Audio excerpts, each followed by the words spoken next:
আসসালামু আলাইকুম রহমতুল্লাহ। দিনে ইসলাম নলেজ চ্যানেলে আপনাদের স্বাগতম।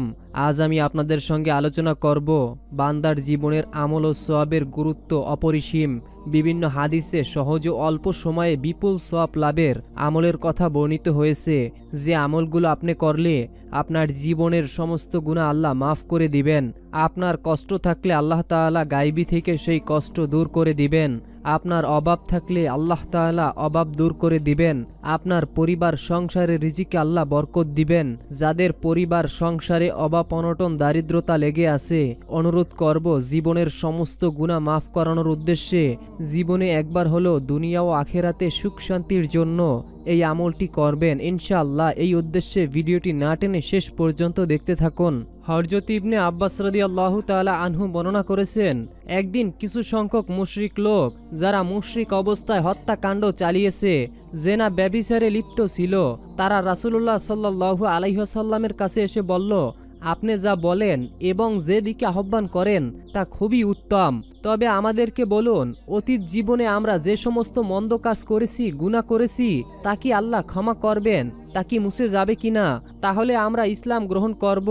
তখন এই আয়াতে বর্ণিত হলো, এবং যারা আল্লাহর সাথে অন্য উপাস্যের ইবাদত করে না, আল্লাহ যা হত্যা অবৈধ করেছেন সঙ্গত কারণ ব্যতীত, তা হত্যা করবে না এবং ব্যভিচার করবে না। যারা এই কাজ করে তারা শিক্ষিত হবে। সূরা ফুরকান আয়াত ৬৮। আরও বর্ণিত হয়েছে, বলুন, হে আমার বান্দাগণ, যারা নিজেদের উপর জুলুম করেছো, তোমরা আল্লাহর রহমত থেকে নিরাশ হইও না। নিশ্চয়ই আল্লাহ সমস্ত গুনাহ মাফ করবেন, তিনি ক্ষমাশীল পরম দয়ালু। সূরা জুমা আয়াত ৫৩। এই হাদিস থেকে বোঝা যায় যে কোনো মুসলিম যদি উক্ত অন্যায়গুলো করার পরে ইসলাম গ্রহণ করে, তবে আল্লাহ তাআলা তাদের ক্ষমা করে দিবেন। শুধু অমুসলিমদের এই সব গুনাহই নয়, বরং কোনো মুসলিম যদি কোনো গুনাহ করার পর ক্ষমা পাওয়ার শর্তগুলো পূরণ করে মহান আল্লাহ তাআলার কাছে ক্ষমা চায়, তাহলে মহান আল্লাহ মুসলমানদেরও ক্ষমা করবেন। আল্লাহর কাছে ক্ষমা চাওয়া এবং এর উপরে অটল থাকাই হচ্ছে সবচেয়ে বড় বিশ্বাস, কারণ আল্লাহ তাআলাই বলেন তার রহমত থেকে নিরাশ না হওয়ার জন্য। অর্থাৎ প্রিয় দিনী ভাই এবং বোনেরা, আপনারা যতই গুনাহ করেন না কেন, আপনারা যদি এই আমলটি করেন, আপনারা অবশ্যই আপনাদের জীবনের সমস্ত গুনাহ মাফ করাতে পারবেন। আপনারা হতাশ না হয়ে আজকের এই আমলটি করুন। অনুরোধ করছি, আমরা এই প্রথমবার নারীদের ছবি ছাড়া কিংবা হারাম কোনো ছবি ছাড়া ইউটিউবে ভিডিও দিয়ে থাকছি। এরকম ভিডিওগুলি যদি আপনি আপনার ফোনে পেতে চান, এজন্য অবশ্যই দ্বীনি ইসলাম নলেজ চ্যানেলটিকে সাবস্ক্রাইব করে রাখুন। তো চলুন শুরু করি। ইসলাম প্রিয় দিনী ভাই এবং বোনেরা, বিপদগ্রস্তকে সাহায্য করা মসজিদে নববীতে ইত্তেকাফ করার চেয়ে উত্তম সওয়াবের অধিকারী। অর্থাৎ কোনো বিপদগ্রস্তকে যদি আপনি সাহায্য করেন, তাহলে মসজিদে নববীতে ইত্তেকাফ করার চাইতেও বেশি সওয়াব আপনি অর্জন করতে পারবেন। এই সওয়াবটা আপনি কিভাবে অর্জন করতে পারবেন সেটাই বলবো। আবু হুরায়রা রাদিয়াল্লাহু তাআলা আনহু থেকে বর্ণিত, নবী করিম সাল্লাল্লাহু আলাইহি ওয়াসাল্লাম বলেছেন, আমার এই মসজিদে নামাজ মসজিদে হারাম ছাড়া অন্যান্য মসজিদে ১০০০ নামাজের চেয়েও বেশি সওয়াব ও ফজিলতপূর্ণ। অন্য মসজিদে নামাজের তুলনায় মসজিদে হারামের নামাজ ১,০০,০০০ গুণ বেশি ও ফজিলতপূর্ণ। সুবহানাল্লাহ, সুবহানাল্লাহ। সুতরাং মসজিদে নববীতে ইত্তেকাফ ও ইবাদতের ফজিলত ও সওয়াব কত বেশি তা বলার অপেক্ষা রাখে না। কিন্তু এর চেয়েও বেশি সওয়াব ও ফজিলাতের আমল হলো মানুষকে সাহায্য করা, কোনো বিপদগ্রস্তকে সাহায্যে এগিয়ে যাওয়া এবং তার প্রয়োজন পূরণ করা। আব্দুল্লাহ ইবনে ওমর রাদিয়াল্লাহু থেকে বর্ণিত এক হাদিসে এসেছে, মসজিদে নববীতে ১ মাস ইত্তেকাফ করার চেয়েও কোনো মুসলিম ভাইয়ের প্রয়োজন পূরণ করা বেশি উত্তম ও ফজিলতপূর্ণ কাজ। আল্লাহর রাসূল সাল্লাল্লাহু আলাইহি ওয়াসাল্লাম বলেছেন, আল্লাহর কাছে সবচেয়ে প্রিয় সেই ব্যক্তি যে মানুষের জন্য সবচেয়ে বেশি উপকারী। আল্লাহর কাছে সবচেয়ে প্রিয়তম আমল হলো একজন মুসলমানের হৃদয়ের আনন্দ পূরণ করা, অথবা তার কোনো কষ্ট দূর করে দেওয়া, তার পক্ষ থেকে তার ঋণ আদায় করে দেওয়া, অথবা তার ক্ষুধা দূর করে দেওয়া। ওই মসজিদে নববীতে ১ মাস ইত্তেকাফ করার চাইতে কোনো মুসলিম ভাইয়ের প্রয়োজন পূরণ করা আমার কাছে বেশি আনন্দের। সুবহানাল্লাহ, সুবহানাল্লাহ। ইসলাম প্রিয় দিনী ভাই এবং বোনেরা, এখন আপনারা কিভাবে মানুষের পাশে দাঁড়াবেন? এখন যেই বন্যা কবলিত এলাকার মানুষগুলো খুবই দুঃখ কষ্টের ভিতরে আছে, তারা খুবই অসহায়ত্বের ভিতরে আছে, তাদের পাশে আপনারা কিভাবে দাঁড়াবেন? আপনারা যে কোনোভাবে যে কোনো অবস্থায় 5 টাকা 10 টাকা দিয়ে হলো তাদেরকে সাহায্য করুন। আপনি হয়তো জানেন না যে আপনার 5 টাকার কারণে একজন মুসলিম ভাই অনেক কিছু পাবে, হয়তো তার জীবনটাও 5 টাকার জন্য বেঁচে যেতে পারে। যে সকল এলাকার মানুষগুলো পানিতে হাবুডুবু খাচ্ছে, ফেনী, নোয়াখালী, লক্ষ্মীপুর, চট্টগ্রাম, খাগড়াছড়ি, রাঙ্গামাটি, মৌলভীবাজার, হাবিগঞ্জ, চাঁদপুর, কুমিল্লা ও ব্রাহ্মণবাড়িয়া, এই 11টি জেলার মানুষ খুবই ভয়াবহ অবস্থায় আছে। তাদের এখন খুবই আমাদের সাহায্য করা প্রয়োজন। আমরা যদি তাদেরকে এই সময় সাহায্য না করি তাহলে আমাদের কাছে এটা খুবই লজ্জাজনক একটি বিষয়। তাই আপনারা যারা তাদেরকে সাহায্য করতে চান তারা আসন্ন ফাউন্ডেশন ওই জায়গায় ডোনেট করুন। ইনশাআল্লাহ আল্লাহ তাআলা আপনাদের এর বিনিময়ে উত্তম প্রতিদান দিবেন। তো চলুন আমরা আমল সম্পর্কে জানি। আব্দুল্লাহ ইবনে মাসুদ রাদিয়াল্লাহু তাআলা আনহু বলেন, আমি রাসূলুল্লাহ সাল্লাল্লাহু আলাইহি ওয়াসাল্লামকে জিজ্ঞাসা করলাম, আল্লাহর কাছে সবচাইতে প্রিয় আমল কি? 1 নাম্বার, রাসূলুল্লাহ সাল্লাল্লাহু আলাইহি ওয়াসাল্লাম বললেন, নামাজ যথাসম্ভব আদায় করা। আমি আবারও জিজ্ঞাসা করলাম, তারপর আল্লাহর কাছে সবচেয়ে প্রিয় আমল কি? রাসূলুল্লাহ সাল্লাল্লাহু আলাইহি ওয়াসাল্লাম বললেন, বাবা মায়ের সঙ্গে উত্তম ব্যবহার করা। আমি আবারও জিজ্ঞাসা করলাম, তারপর আল্লাহর কাছে সবচেয়ে প্রিয় আমল কি? রাসূলুল্লাহ সাল্লাল্লাহু আলাইহি ওয়াসাল্লাম বললেন, আল্লাহর পথে জিহাদ করা। বুখারী ও মুসলিম শরীফের হাদিস। ইসলাম প্রিয়দিনী ভাই এবং বোনেরা, এখন আমি আপনাদেরকে পবিত্র আল কোরআনের খুবই অলৌকিক ক্ষমতা সম্পূর্ণ এমন একটি সূরা শোনাতে যাচ্ছি যে সূরাটি শুনলে আপনাদের মনের আশা পূরণ হয়ে যাবে, গায়বী থেকে আপনাদের অভাব দূর হয়ে যাবে।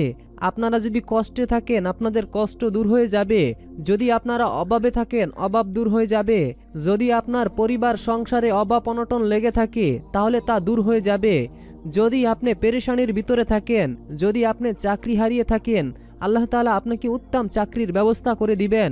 যারা ব্যবসা করেন, ব্যবসায় আপনি সফল হতে পারছেন না, তারা এই সূরাটি শুনবেন। তবে সূরাটি শোনার পর আমরা আমল সম্পর্কে জানব। ছোট্ট একটি সূরা, খুবই ফজিলাতপূর্ণ সূরা। আগে আমরা সূরাটি শুনব, তারপরে আমল সম্পর্কে জানব। হযরত ইবনে আব্বাস রাদিয়াল্লাহু তাআলা আনহু বলেন, যদি কেউ আল্লাহ তাআলার কিতাবের একটি আয়াত শোনে তা কিয়ামতের দিন তার জন্য নূরে পরিণত হবে। সুবহানাল্লাহ, সুবহানাল্লাহ। মহানবী সাল্লাল্লাহু আলাইহি ওয়াসাল্লাম কখনো কখনো সাহাবাই کرامদেরকে দিয়ে তেলাওয়াত করাতেন এবং গভীর আগ্রহ নিয়ে তেলাওয়াত শুনতে পছন্দ করতেন। আব্দুল্লাহ ইবনে মাসুদ রাদিয়াল্লাহু তাআলা আনহু থেকে বর্ণিত, রাসূলুল্লাহ সাল্লাল্লাহু আলাইহি ওয়াসাল্লাম আমাকে বললেন, আমার কাছে কোরআন তেলাওয়াত করো বা পাঠ করো। আমি বললাম, আমি আপনার কাছে কোরআন পাঠ করব অথচ আপনার উপর কোরআন অবতীর্ণ হয়েছে? তিনি বললেন, আমি অন্যের তেলাওয়াত শুনতে পছন্দ করি। বুখারী শরীফের হাদিস। এই হাদিস থেকে আমরা এটাই বুঝতে পারি যে যদি আমি এই সূরাটি শুনি তাহলে আমরা অনেক নেকি এবং অনেক সওয়াব কামিয়ে নিতে পারবো এবং আমাদের মনের আশাগুলো আল্লাহ রাব্বুল আলামিন গায়বী থেকে পূরণ করে দিবেন ইনশাআল্লাহ। মনের ভিতরে শতভাগ বিশ্বাস নিয়ে জীবনে একবার হলো এই আমলটি এবং সূরাটি শুনবেন।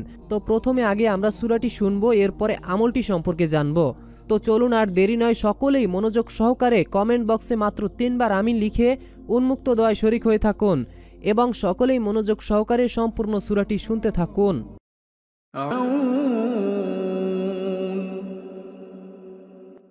وَإِذْ صَرَفْنَا إِلَيْكَ نَفَرًا مِنَ الْجِنِّ يَسْتَمِعُونَ الْقُرْآنَ فَلَمَّا حَضَرُوهُ قَالُوا أَنصِتُوا فَلَمَّا قُضِيَ وَلَّوْا إِلَى قَوْمِهِم مُنذِرِينَ قَالُوا يَا قَوْمَنَا إِنَّا سَمِعْنَا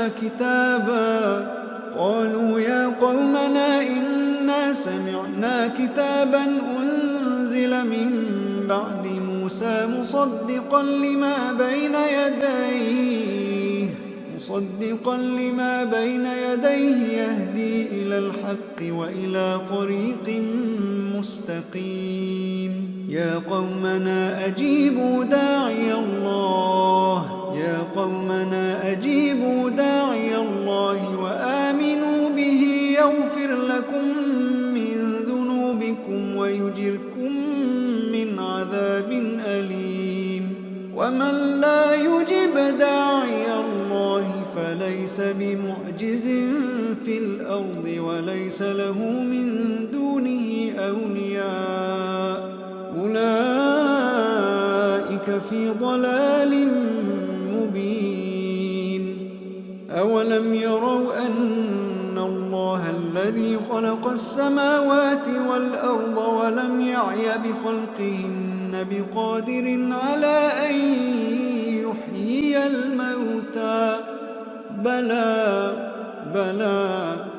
إنه على كل شيء قدير ويوم يعرض الذين كفروا على النار أليس هذا بالحق قالوا بلى وربنا قال فذوقوا العذاب بما كنتم تكفرون فاصبر كما صبر أولو العزم من الرسل ولا تستعجل لهم كأنهم يوم يرون ما يوعدون لم يلبثوا إلا ساعة من نهار بلاغ فهل يهلك إلا القوم الفاسقون। তো ইসলাম প্রিয়দিনী ভাই এবং বোনেরা, আমি আশা করি আপনারা সকলেই মনোযোগ সহকারে সূরাটি শুনেছেন। এখন আমি আপনাদেরকে ছোট ছোট কিছু আমল সম্পর্কে বলবো, খুবই ছোট্ট আমল। এগুলো যদি আপনারা করতে পারেন তাহলে অনেক বেশি সওয়াব আপনারা পেয়ে যাবেন। 1 নম্বর আমল হলো প্রত্যেক ওযুর পর কালেমায়ে শাহাদাত পাঠ করা। এতে জান্নাতের 8টি দরওয়াজার যে কোনো দরওয়াজা দিয়ে প্রবেশ করতে পারবেন, সহিহ মুসলিম শরীফের হাদিস। 2 নম্বর আমল হলো প্রত্যেক ফরজ সালাতের শেষে আয়াতুল কুরসি পাঠ করা। এতে মৃত্যুর সঙ্গে সঙ্গে জান্নাতে যেতে পারবেন, সহিহ নাসাই শরীফের হাদিস। 3 নম্বর আমল প্রত্যেক ফরজ সালাতের শেষে 33 বার সুবহানাল্লাহ, 33 বার আলহামদুলিল্লাহ, 33 বার আল্লাহু আকবার এবং একবার লা ইলাহা ইল্লাল্লাহু লা শারিকা লাহু লাহুল মুলক ওয়া লাহুল হামদু ওয়া হুয়া আলা কুল্লি শাইইন কদির। আপনার অতীত জীবনের সব পাপ ক্ষমা হয়ে যাবে, সহিহ মুসলিম শরীফের হাদিস। 4 নম্বর আমল হলো প্রতি রাতে সূরা মুলক পাঠ করা। এতে কবরের শাস্তি থেকে মুক্তি পেয়ে যাবেন, সহিহ নাসাই শরীফের হাদিস। 5 নম্বর আমল রাসূলুল্লাহ সাল্লাল্লাহু আলাইহি ওয়াসাল্লামের উপর সকালে 10 বার ও সন্ধ্যায় 10 বার দুরূদ পড়া। এতে আপনি নিঃসন্দেহে রাসূলুল্লাহ সাল্লাল্লাহু আলাইহি ওয়াসাল্লামের সুপারিশ পাবেন। সুবহানাল্লাহ।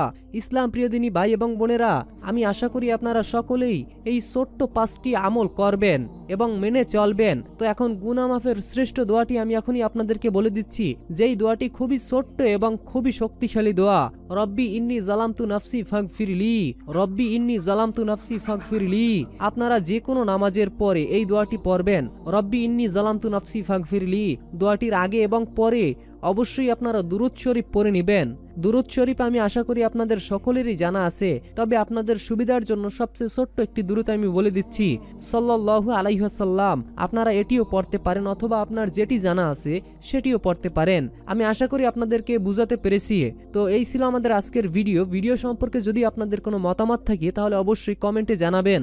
এখনকার মতো বিদায় নিচ্ছি, দেখা হবে পরবর্তী ভিডিওতে। আসসালামু আলাইকুম ওয়া রাহমাতুল্লাহ।